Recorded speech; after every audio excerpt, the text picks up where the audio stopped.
Authentic human stories connect people to the collective effort in a way that very few company strategies can. Hello and welcome to Masters of Comms, the podcast where transformative communication techniques straight from the pros. I'm Lamar Williams, host of Masters of Comms, as well as partnership manager at Sociable. I'm accompanied by our guest of the day, Sam Bleazard, employer brand content producer at Fortnum Mason. Many of you know Sam from his two podcasts, Comms from the Shed and How Can You Just Leave Me Standing in Search of Prince? With more than 25 years of internal comms experience, Sam has been successfully transforming strategies at leading organizations. And he's here today to illustrate his vision on how to put storytelling at the center of an internal communication strategy. Hi, Lamar. Firstly, thank you for having me. Sam, would you mind taking a minute to introduce yourself to our listeners? Of course, yes. It's great to be on the show, Lamar. And I think the quick version of my sort of backstory is that having trained as a journalist off the back of a degree in English literature, I've been a communications professional for almost 25 years now. And I've been lucky enough to have worked in a really diverse range of companies and sectors. And that spans from Her Majesty's Royal Mail to trade organizations like the Marketing Society, fast-moving consumer goods brands like Unilever. But I've also worked in central government, the Cabinet Office, in UK central government, which is the department that houses number 10 Downing Street, and also in global construction at Lang O'Rourke. And more recently, I guess, in recent years, I've two separate spells in retail, one at the John Lewis Partnership and now with Fortnum Mason. That business strategy has to have a clear, cohesive story to hang together. And I like to think that I've learned a lot along the way in those 25 years. I mean, not least, I've really seen the profession change, the profession of communications, internal comms, employee comms. I think in its more recent iterations, it's blended with external communications. And maybe we'll talk a bit about that. I think one of the more recent fundamental shifts, I think, was during COVID, where I think everyone in the profession who was worth their salt became a crisis communicator. The media landscape has changed radically in the time that I've worked in communications, both in terms of how people consume communication, but also the way it's been fragmented, fragmentation of messaging and the struggle for attention spans. Great. Thank you, Sam. Today, we're going to be diving into a subject that is typically centered around external communications, but has become more and more essential to internal comms. Storytelling is a tool that's used to drive an emotion, which is exactly why it's so important to understand how it can be extremely impactful to internal comms. Sam, can you tell us why you... Absolutely. And I think, Lamar, it goes beyond my time or it precedes my time at Fortnum Mason, I should say. I think many, many years ago, the penny dropped for, I think, a lot of communications professionals, especially those of us who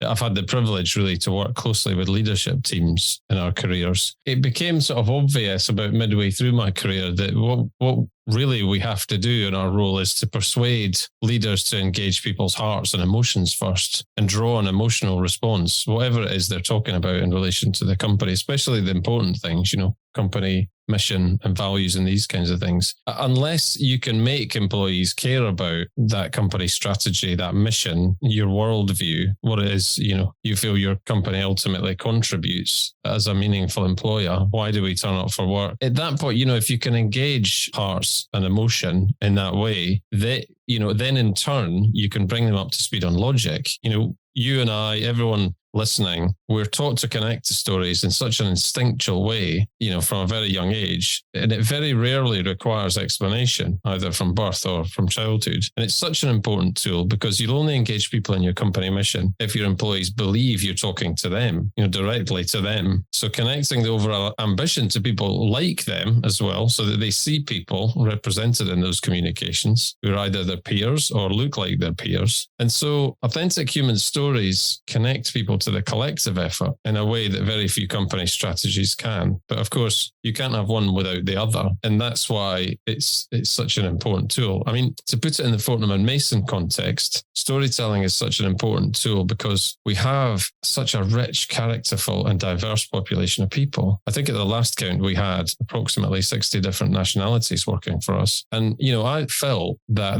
maybe the awareness of that was not as high as it could have been, when I joined. So part of my mission was to sort sort of raise awareness and put a spotlight on that. And that's an ongoing ambition, I suppose. And, those people are the ones who make our ultimate purpose, which is we make joy. That's our fundamental purpose within the company. And how do we bring that to life for customers every day, whether they're working in our warehouses, they're in delivery vans, on the shop floor, or in our many sort of wonderful restaurants? By starting to focus much more keenly on their stories, you can also then bring in our own rich history, which is, incredible. It's over 300 years old, but you bring it up to date in a much more modern and meaningful way. So you're not just talking about the past all the time. You're actually talking about a modern iteration of what Fortnum's is. Everybody I speak to in all kinds of different industries, we're all in the midst of something that's bordering on a recruitment crisis right now. And it's a challenge the likes of which many of my colleagues in HR have rarely seen before. So the more meaningful our human story is, the more relevant we're going to be, I believe, as an organization to work for. Yes, that's clear. But I'm wondering, what would you advise listeners to do when deploying storytelling in their own internal comms departments? Could you provide us with any experiences that you may have encountered while implementing your strategy at Fortnum Mason? You're always trying to hone those particular techniques, but you do have to start at the top of the organization. So what's the current articulation of your company story? So sometimes I think you can be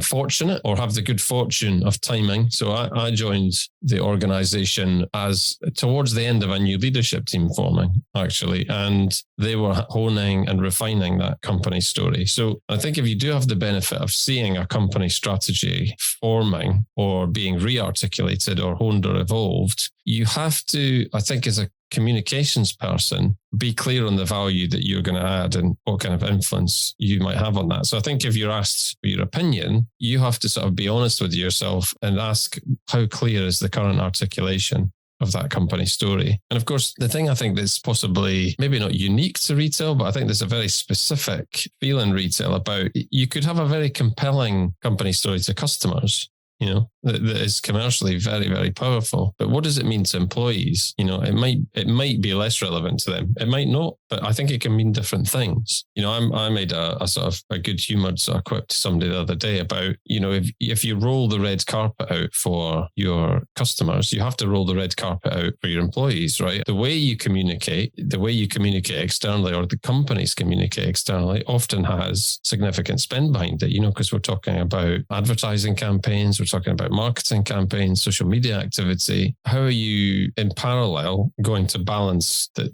compelling nature of that story up employees internally? So I think that's always the challenge. In terms of when you go back to your population, what are the 3 to 4 things they're likely to remember or have time to remember? In terms of experiences, I tend to find that you will always have ambassadors within your wider employee base. And I've found people in Fortnum's, and that could be, in terms of specifics, that could be people who are just naturally great at LinkedIn, people who are just naturally respectful and post really engaging updates on Instagram, or people who are very, very good at sharing team briefs, who are really faithful to the message that's cascaded down from either the internal comms team or a combination of the internal comms team and the leadership team. So I think it's incumbent on you to find those people quickly and nurture that network, stay very close to that network, keep them updated, regularly check in with them. And then, you may have to adapt depending on the channels available to you. So I think you have to be open-minded enough, firstly, to go out and meet people at all levels of your organization, and go there and, because let's be honest, I think a lot of people often who occupy the role I do and that others do, we are often seen as quote unquote senior within an organization. We have a relationship with the leadership team, and that to some extent may or may not come with a certain assumption around the seniority of our post or the status we hold within an organization. So I think you have to just constantly keep putting yourself out there. People tell me they've enjoyed reading the stories about Fortnum and Mason people. And so, until people say they don't enjoy that aspect of it, I think we'll keep on telling the stories because we barely scratched the surface. We're not a big organization in terms of people, but we've got way more stories than we can actually tell, in actual fact. That hones into one of the elements I was wondering about, which is with audiences being so active on social media, we see them becoming even more critical of the content they receive. So what would be the right balance of stories that should be produced for these audiences? Do you have any examples of what works best or what comms teams should avoid? It's a good follow-up question, because what I would add to that is that even although I give the impression of someone who is extremely comfortable, who I just post all the time and I'm freewheeling, it's, I can see you nodding, and it's not as simple as that. I think in a lot of detail all the time, and I think very carefully about everything I post in reality. And I am spontaneous, and I do go for the active stories, and I like to communicate things when they're vital and fresh. But even within that, I do spend an awful lot of time thinking about the particular edit, I suppose. But I don't say that to put people off, but I think it's more about how are you going to be respectful of the company and the company brand in terms of the balance, and whether or not people are sort of critical of stories that they receive. I guess one answer to that is that if people see that something is too laced, even if it's subtle, it looks like it's laced with a little bit of corporate language or framing or context. And whereas I guess I more prefer the sort of, I've just met this amazing person, they sing in a choir, they clay pots on the weekend, and they got so good at it that they're going to be featuring in a local art exhibition. Or by the way, they do a fantastic job on the shop floor as well.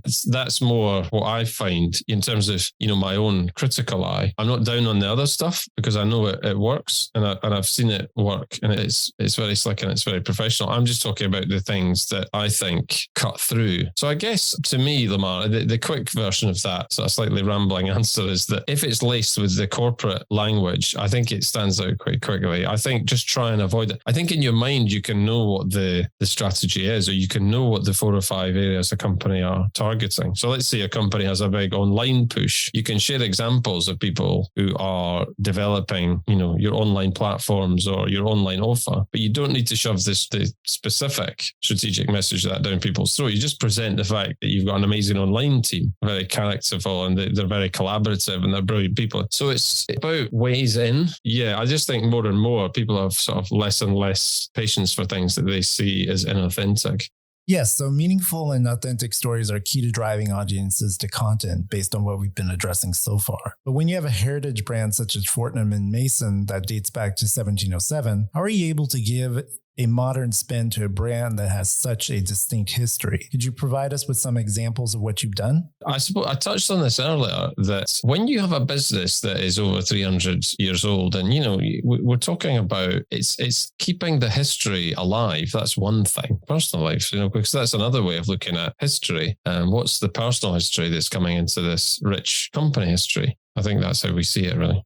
So for the listeners who are not as confident or wouldn't dare start a storytelling program in their internal comms department, what would be 3 key takeaways that you would provide them on simply just getting started? The first takeaway is get to know as many people in your organization as possible, and don't put that off. That starts on day one. And I appreciate that COVID created an unbelievable challenge where that was concerned. I mean, I moved companies during the pandemic, and I spent 6 months working for an organization where I couldn't meet anyone. And I don't mind admitting in hindsight, I found it incredibly difficult. I think I was less effective as a result. But that aside, I think navigating through the hybrid or the post-hybrid environment, you have to be prepared. If you're a communicator, I don't think you can just say, oh, it's okay, I'm just going to go in 1 day a week. Or if you do, maybe you do go in 1 day a week, but you have to just spend that 1 day meeting as many people as possible, like max the time out. Don't get drawn into endless meetings, or I suppose just don't put that effort off, because that starts on day one. So you have to be within that, collating the network and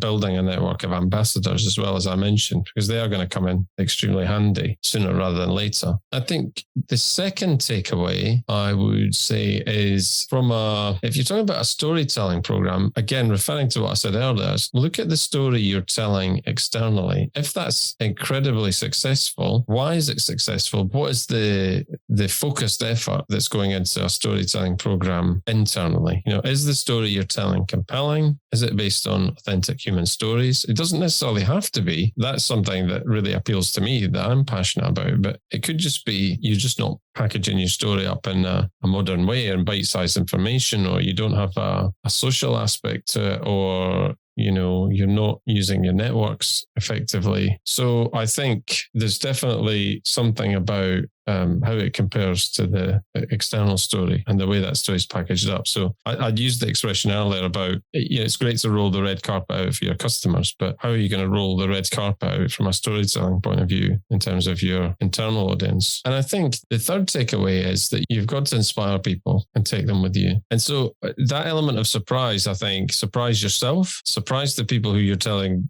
their story. If you're telling someone's story, surprise them in the sense of make it really an amazing kind of edit, and I try to still even now apply the journalistic principles I was taught, about just a succinct edit, headlines, what's going to hook the kind of audience, don't kind of waffle on too much. And you're there to sell newspapers, you're not there to inform or be intellectual. And so I think, surprise yourself, surprise the people who you're representing. And, to be perfectly honest, that you're an overhead, you're a support function. So surprise the leadership team. They're looking to you to bring in storytelling techniques and to tell the inspiring stories. They want to wake up on a Monday morning at the start of the week and see that a story you've told is getting a great reaction, that people are joining a conversation about it, or they're responding in some way, because then they respond too. And so it's a self-perpetuating kind of cycle, Well, Sam, we have just about arrived at the end of our episode, but I would like to ask you one last question that I enjoy asking all our guest experts of the podcast. Could you share with us the title of a book or a film that had a significant impact on you recently and why?